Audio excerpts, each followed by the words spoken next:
Alrighty. So,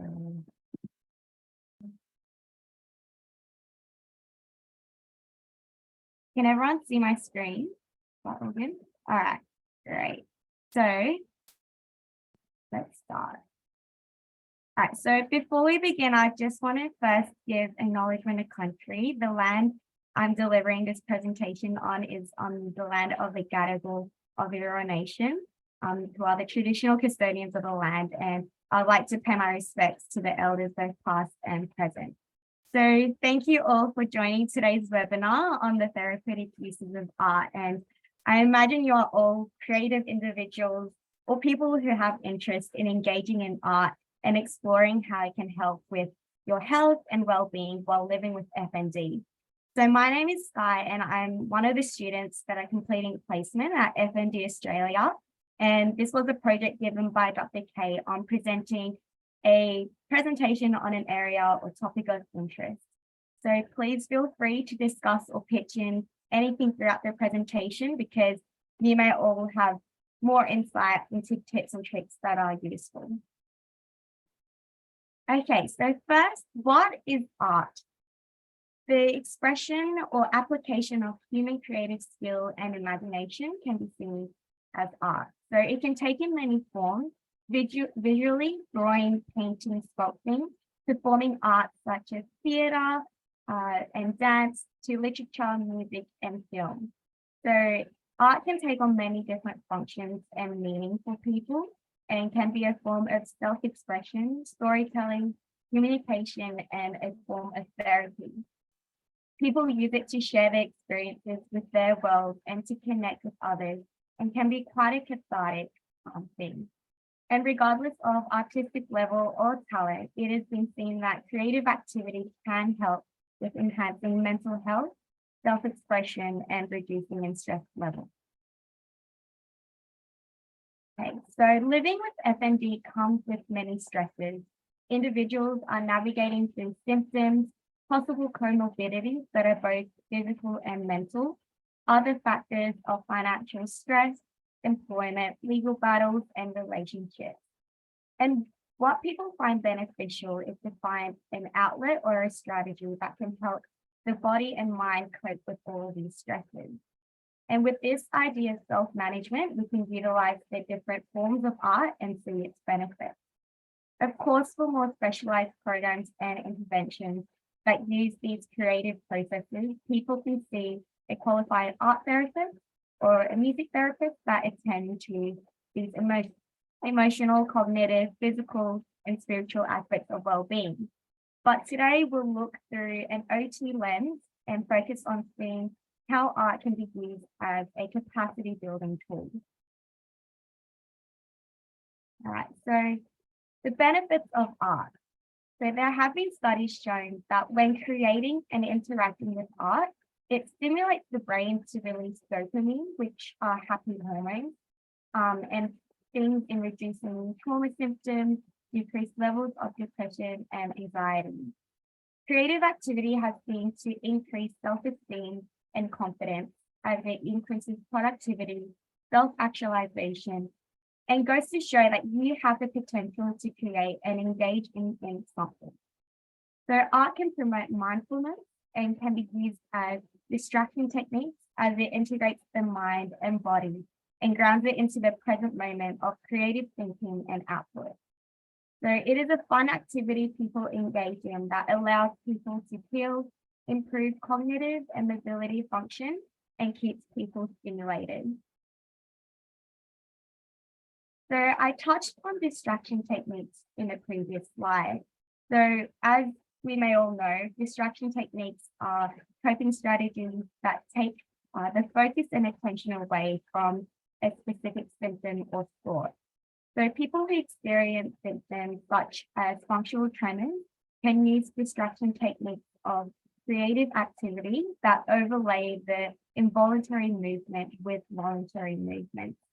So instead of focusing on the actual movement deficit, you are putting your attention onto something else in which the movement follows. So I wanted to ask, do you guys have any tips or insight into any distraction techniques that you might use in your everyday life that might be incorporated with creative activity? Sure, distraction techniques. I sing when I'm doing stuff outside. So when I'm on the tractor, I'll sing. I'll put lots of music in the heads and just sing away, and that really distracts me, and I just can focus on stuff. I'm just trying to think with art. I think I get so focused in what I'm doing, whether the focus is a distraction, possibly. But yeah, if I'm doing something fine, mainly painting, I've sort of done. It's more the fact I'm focusing so hard that's the distraction on whatever else is happening in the body. Yeah, and that's how it is used with the distraction technique, is you're deliberately focusing on something else rather than getting caught up in a symptom. That's exactly how it works. Yeah. And singing is, also very artistic as well. Yeah. Not good at it. But regardless of talent. And it doesn't matter. You don't focus on that talent. You just focus on actually doing it. Yeah. 100%. Thank you for that. All right, let's move on. So another benefit of creative activity is it helps also maintain function of fine motor skills and coordination. So things such as drawing, coloring, or painting are all low impact, gentle movements that hone in on fine motor skills, as well as integrate gross motor skills.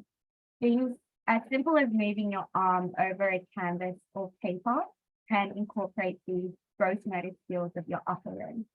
Using clay or putty can also integrate touch, develop hand strength, and increase endurance.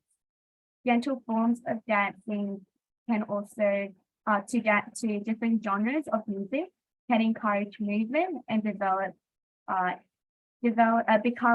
can become more in tune with your body as you dance. So it also regulates nervous systems as well as develop neural connections. So creative activity can help with executive function of planning, problem solving, and execution. Remember, the possibilities are endless, and you can find different forms of art that suits you and resonates with you. So I want to touch on self-expression. So FND comes with stigma and lack of information around the diagnosis, and people feel misunderstood, unheard, and frustrated. People, especially with new FND diagnosis, are coming to terms with this diagnosis itself and will be filled with a mixture of emotion. And sometimes understanding what FND is takes time, and having to articulate these feelings can be an internal struggle. So confronting emotions straight on can be quite intimidating. So that's why creative activity can be more of a safe and natural way to do so. So using art can be a way to collect and organize emotions, thoughts, and express it in ways words cannot. And it is a great tool to break down and analyze what is being felt. So you can respond to what you're feeling or thinking through art by, say, drawing a picture of what you're feeling. It can be abstract of lines, shapes, and colors that represent emotion. Writing a poem, creating a story or a narrative that describes the sensations that you're feeling or experiencing, putting together a scrapbook, or singing to release. As Pedro said, singing to release can also be a distraction technique, but also a way to just, enjoy the moment. Okay. So these are some methods that I've touched on that you can express without the burden of having to speak of thoughts. And there are no expectations or pressure for you to create something in a certain way. You can use art to also help describe your symptoms to others so that they can also understand what you are feeling in a more nuanced and impactful way. And the great thing about art is you can approach it in a way that is flexible and fits you. It can be purposeful, for example, completing a task in the goals of XYZ, or the simple exploration and enjoying the process of, or being an observer of. So purpose with art.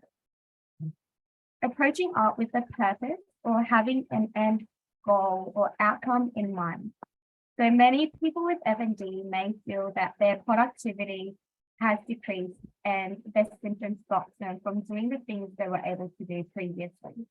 So as highlighted before, creative activity is adaptable and it is dependent on how you want to do it. First, find art that resonates and connects with you. And as I said, the possibilities are endless. It doesn't always have to be drawing or painting. It can be photography. It can be, reading literature and creative sort of books and things like that. So, and if creating something seems daunting and you feel like you have this pressure of having to have an end product, you can approach art with the purpose of just enjoying the process and exploration. And you can also focus on breaking down the task or the process to be more digestible. So by using art, you are creating something, and at the end, you will end up with having a tangible product that is meaningful and gives a sense of productivity. In the end, if you're not particularly inclined to analyze or create, art can be a tool to just feel, laugh, let go, and relax. Interacting with creative pieces can be calming, stimulate new neural pathways and ways of thinking. So these can include listening to music, looking at art or photographs, watching a film, as I said, reading a book, or you can even watch like stand-up comedy. These are all different ways that you can interact with art without having to create.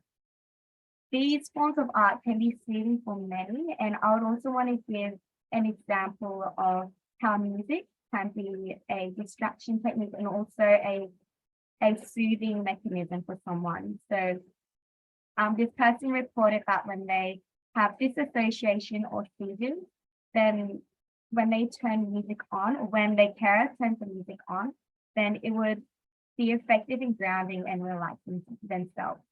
So they're not technically creating or making or doing something, but just that exposure to art can be a therapy in itself. So art is a powerful medium that is in the control of your hands, and it has the ability to release and be a healing mechanism for many. All right, so now we're going to go on to strategies and adaptive methods that you can implement to make creative processes a little bit easier.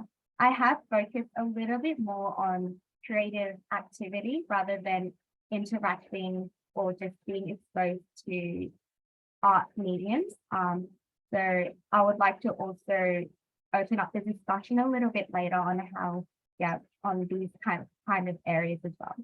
So first, you can work on strategies that reduce the workload and fatigue instead of, so instead of using, say, for example, like paint, you can use paint markers to avoid that excessive preparation and clearing of items. So sometimes just the thought of, okay, I'm going to paint, but then I require to get a bucket of water or like a cup of water, then need to set up my workplace and have all my paint and paintbrushes ready. And that in itself can be quite daunting, and clearing all of that mess as well afterwards can be quite of a tricky strategy, tricky thing as well. So instead of using paint, you can use, say, paint markers. So you are reducing these extra steps that are involved in creative activity. You can organize items into desk organizers on a workplace that you generally use for easy access. So you can have all of your art supplies onto a desk organizer like that. So there are also other assistive technologies that can be used to making creative activity easier. So as Natasha has pointed out before, she added a pencil grip to her pencil. So adding pencil grips to pens, brushes and pencils can be a way to help with grip. And also you can actually buy brushes that have a bigger handle for easier grip as well. And a really interesting thing I found was a knitting aid. So if you're more of a knitting person or crocheting type of person, there are assistive things that you can use like here that comes with a knitting needle hold, like a holder for your needles, and then you can just place it on your lap and go away with the knitting. So it reduces that extra, having to hold multiple items in your hands and things like that. You can also use non-spill paint pots that, when you knock it over by accident, the paint won't spill out and, reduces that risk of having to clean up and everything. Excuse me. And there are also scissors that you can buy that are easy grip and also that require less force to cut. There are also tables that you can buy to be adjusted for easier access. There are a lot of different methods and technology that you can use to make creative processes easier. So these are only some examples that I've covered today. And that's the end of the presentation. Now I'd like to open up the discussion to all of you. If there are any strategies that you may have found or any questions or tips that you'd like to share, the discussion is on you. I think one of the things with art is also it can be quite sensory, and I know in terms of the sensory stuff that's happening in terms of FND, tapping into your senses can be really therapeutic and also help with like your neuroplasticity. So in terms of brain function, if you're doing, you spoke about the clay, the putty, that kind of stuff. So all of that is tapping into the sensory part of your brain, which does help in terms of brain reorganization. Definitely. And there are many other tactile sort of activity that you can do, such as using fabric or different materials. And when I said about scrapbooking, you can use different forms textures and things like that to put into your creative processes. And so it's very versatile and you can use it in so many different ways. And even just using color, or if you're doing scrapbooking, looking at different textures and different colors in terms of looking at how are you feeling, the expression, that kind of stuff. And also they found with FND that people are often not well connected with their feelings. So they talk about, often our symptoms are expressed through the body because our brain can't process things emotionally. So we can't take our emotions and analyze our emotions in our frontal lobe. So we have emotions, our amygdala impacts on the motor part of our brain. So tapping into sensory aspects help with that regulation and also help with tapping into emotions, which we can get sort of dissociated from and disconnected from when we have FND. So it can be a really useful form, like you mentioned, Sky, of self-expression, of communication. If you don't have words, you can use colors, you can use the textures.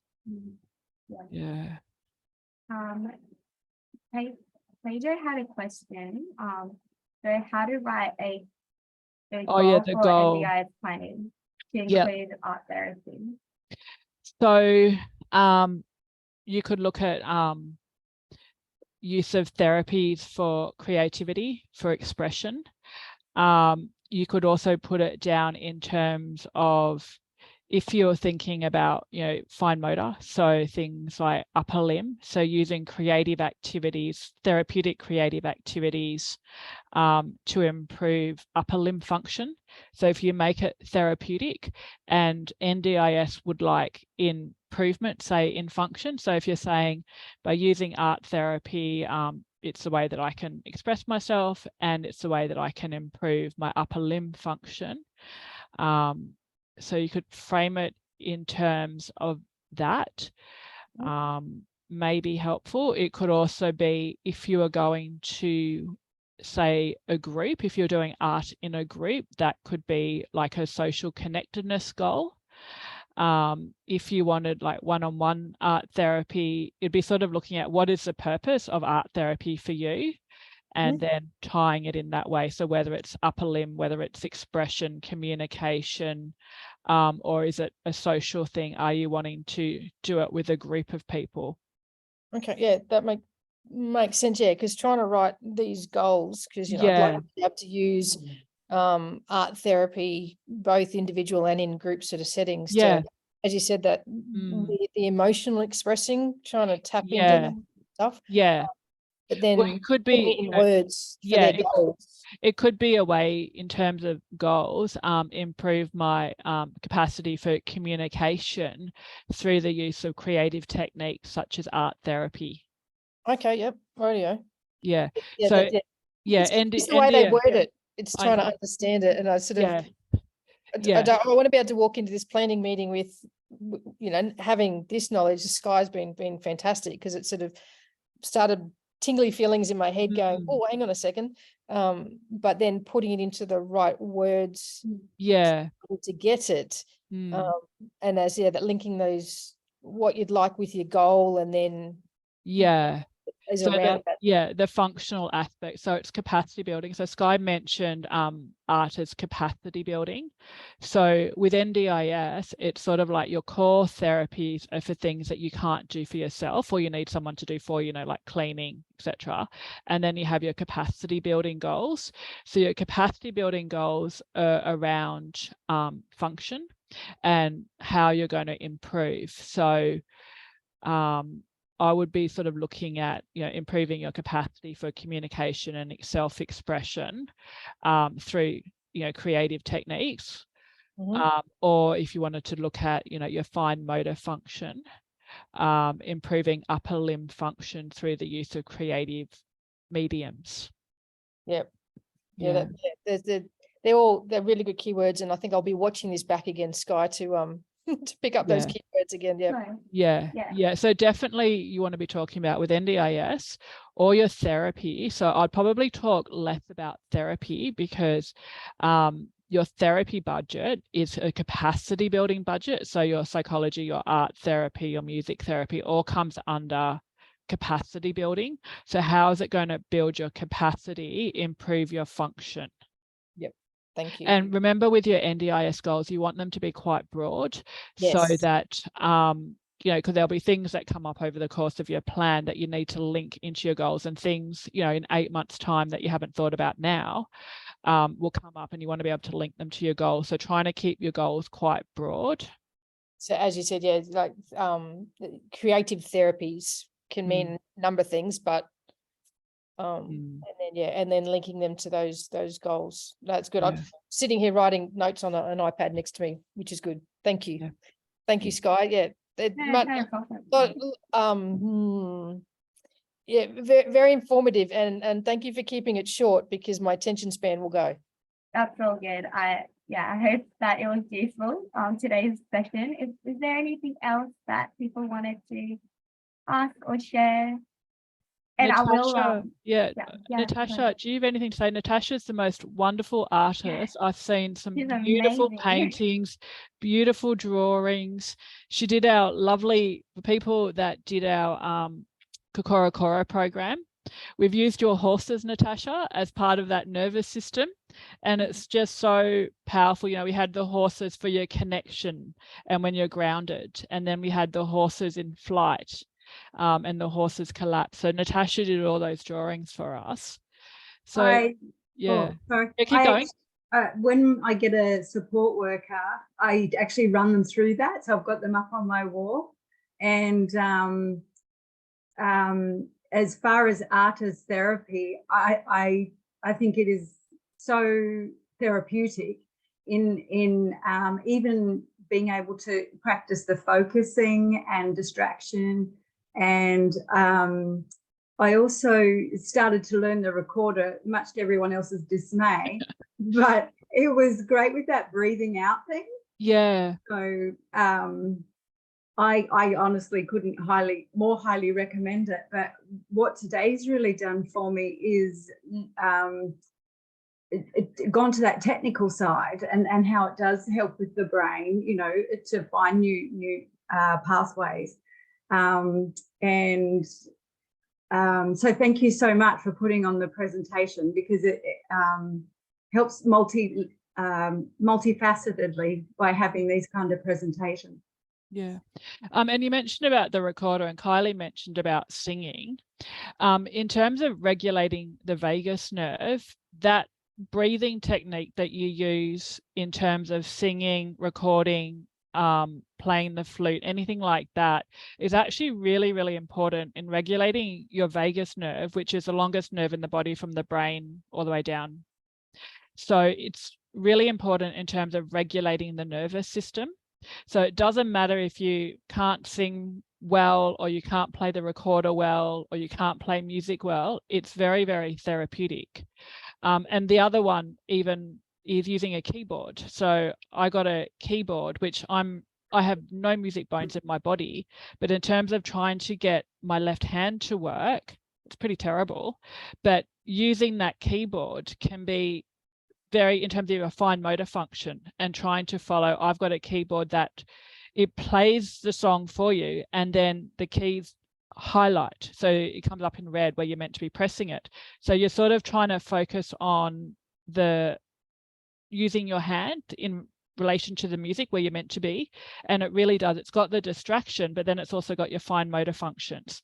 So it can be very, very therapeutic, and I find it more useful than doing things like physio where you're doing repetitive exercises. I find using the creative process, whether it's through music, through singing, through art, drawing, etc., much more powerful in terms of your rehabilitation than just doing exercises that you might get at a gym or a physio or with an EP. Yeah. And with Natasha, when you produce such amazing products, do you find that sort of rewarding, like the output that you produce? Totally addictive. I go when I actually get a chance to stand back from it, and well, I sort of remove once I've sort of spent time going into detail and then walking back and coming back and looking at detail, and I get to sort of like nearly the end of it and I start really seeing it take shape. I really could connect with that. You felt like you produced something. Yeah. It's kind of like laying an egg. It's like, oh my God, I've created a baby, you know? Yeah, absolutely. And then other people can, you get compliments, which then again raises your self-esteem. Yeah. And it's really quite a flow-on effect. And then I can create like Christmas cards from them. So again, it's a heartfelt gift that you give people. So I think it can tap into a lot of things that we don't anticipate. Yeah, it can be quite rewarding when you've got a product at the end. Yeah. Well, even if I don't actually, like, I mean, not everything turns out. I get lots of products as well, but I've spent the time away from the stress. I've been able to distract myself for long enough to actually get, like you said, that nervous system to calm down. Yeah. Another thing that can be quite therapeutic, if you're right hand and you always draw with your right hand, doing it with your left hand, so you're probably not going to produce, you know, your best artwork or your best drawing or your best writing, but using your left hand can actually, your non-dominant hand, that can also be really powerful in terms of your brain and the neuroplasticity in your brain. So trying to overlay with your non-dominant hand is something else that people can do. Wow. Yeah. I just wanted to ask, hi Natasha, this is Lee. I just wanted to ask, are you exhibiting? Are you part of an artist cooperative or involved in any group or showing of your work? I was prior to COVID. At the moment, I've been working on a project in the background, which I will talk to Kate about. I'm going to send you an email, Kate. Okay. And I'm trying to get some home modifications. So my artwork is actually building construction at the moment. So it's more sculptural, I guess you could say. But it's to answer your question, I'd like to get back into it once I've got my surroundings more adaptable for that every day. So a bathroom modification is pretty complicated. But things like that will also then make it easier to wash up after art and clean up. So it's a bit of a holistic approach. But thank you for asking. Yeah, just I know people in the arts industry who are part of the disability and inclusion Accessible Arts Australia, and the one just recently, Marion Conroe, who's from Morwell, gained a grant and has had a big solo show. And also at a community level, there's funding. So I think that what's really important in terms of art is to acknowledge that it's a process. And I think that really ties in nicely with FND, because we're always in process and each day can be different. And I think that each time coming back, whether you're working at an easel or if you made a clay work and then working with that clay body, might really be an avenue to express what's going on in your own body and with your thoughts and experience. So it's just such a rich, like when we talk about our life being our canvas, one artist who really stood out for me, who didn't have any functional limb capacity, had her caregiver put down some colored medium, and then because all that she could do was roll, her body impression is like almost an imprint or frottage. It's almost like a textural relief of her body.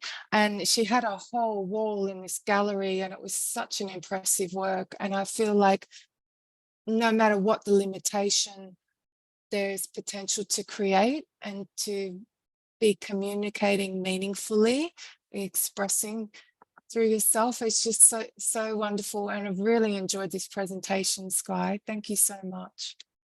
Thank you all for joining us up here. Yeah, thank you so much for all of your insights and our discussion that we had.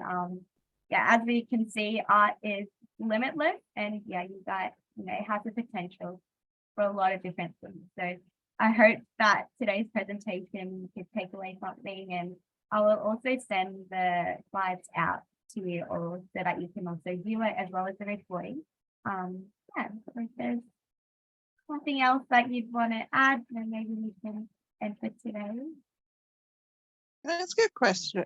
Yeah, of course. So I get some really bad symptoms when I sing now, and to the point where like sometimes it'll like raise my blood pressure and stuff in my head, and I get migraines, or like I can't breathe. But it's different to like the normal not being able to breathe because you're stressed about singing, kind of like anxious about people hearing you. That's a different feeling. And like my whole body gets sensory overload, and it's painful. And sometimes that can even be from like singing less than like a line, even gently. And it's I'm just wondering if anyone knows anything to help with like symptoms that come around from doing the art, because I really miss it. Yeah, sensory overload is quite common with FND. So I don't know, when you're singing, is there like background like music or something that you're singing to, or certain sounds, notes that you might be triggering sort of sensory overload? Well, that's why I said it can be from when I'm gentle, or even if like I'm like fully belting it. But I try not to do that now because I've learned that I can't right now anyway. But yeah, it also causes me to like overheat, and sometimes I've been sick. Like it's a little bit. Is there a stress response happening? Like, are you judging yourself, anything like that when you're singing? No, that's what I mean. Like Yeah. I'm just, because I used to have those problems quite a lot, and it would activate like, you know, my Yeah. heart rate and stuff. Yeah. But it's not like that feeling anymore because I'm not perceiving that like in that way. I'm not perceiving anyone else like listening to me and then getting stressed because I'm perceiving that someone else is listening to me. That's a different, Yeah. that's why I said the difference between the breathing as well. Like it's a very different experience. It might have just changed for me, but yeah, it doesn't feel like that has always been. Yeah. Are you like a professional singer? No, like I wouldn't say that. Yeah. I like would like to be, and I was about to be, but then this happened. Yeah. So, Yeah. It's possible because of the impact, like you said, I would like to have been, and you know, that's sort of where you were heading. Possibly it is triggering something there around sort of the grief and the loss around FND and the panic. And then maybe sometimes like when you put pressure on yourself, so maybe there's still a little bit of pressure there. yeah, I definitely have physical stuff that is definitely contributing. Like I've got hypertension that would make my heart rate go high anyway and stuff. Yeah. So, and if you've got medical stuff, like if your heart rate's getting higher because you've got medical stuff going on there, in terms of physiologically, the singing could be, you know, the stress of the singing physiologically could be tapping into that as well if you've got the high blood pressure. Yeah, and I've been wondering about POTS and stuff too, because like I have those. Yeah, absolutely. So sort of like the energy demand on your body when you sing, and if you've got POTS as well. So there may be sort of more physiological stuff happening for you there. So maybe doing a different activity that's creative that you enjoy, that maybe not quite so energy demanding. Yeah. To start with. Plan. If she sings in the Amber, if you sing in the shower, do you have these symptoms? That would be worse because I already get like problems from the heat and in the shower, unfortunately. You sit when you're having a shower, I shower do. seat. Okay. I just thought since you're like different sensations, maybe. Yeah, exactly. Yeah, thanks. Yeah, I think probably physiologically, when you mentioned POTS and hypertension and all that sort of stuff, I think there's a physiological thing going on there for you. And the breathing and everything that you do when you sing, it is, you know, it uses a lot of energy. Yeah, exactly. Yeah. So I can wait off for a bit and then maybe just try again gently, little phrases and see. Or even happens. I think for some people like humming, just doing a little bit of humming, not sort of probably the deep, powerful singing that you might have done in the past. Yeah, so really trying to pare things right back.